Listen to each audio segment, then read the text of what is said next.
Extrait du livre Peau noire, cheveux crépus, Histoire d'une aliénation de Juliette Smeralda. Partie éléments d'anthropologie raciale et d'histoire. La peau noire continue de faire l'objet d'agressions verbales autant que chimiques.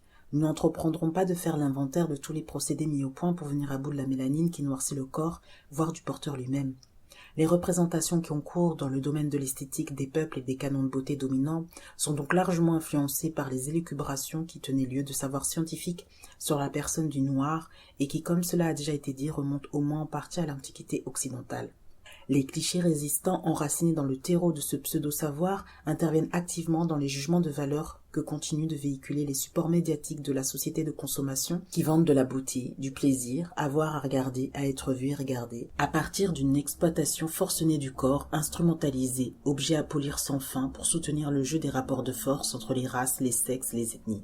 Dans les anciennes colonies de plantation, il est encore stigmatisant d'afficher les caractères somatiques du noir. C'est ce que révèle l'analyse par Rose May Nicoll du lexique populaire se rapportant aux dénominations de certains groupes raciaux.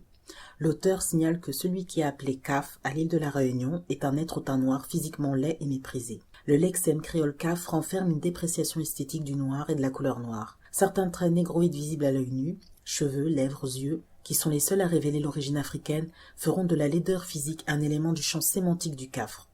Ainsi, les cheveux crépus, les lèvres épaisses, la couleur noire se désignent par des tournures railleuses et dépréciatives, constituent une partie importante du lexique des plus révélateurs.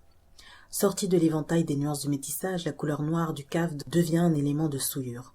Des tournures injurieuses et railleuses se cristalliseront sur elle, exprimant racisme et malveillance. Ce sont les défauts de ces traits physiques que la chirurgie plastique moderne a entrepris de corriger.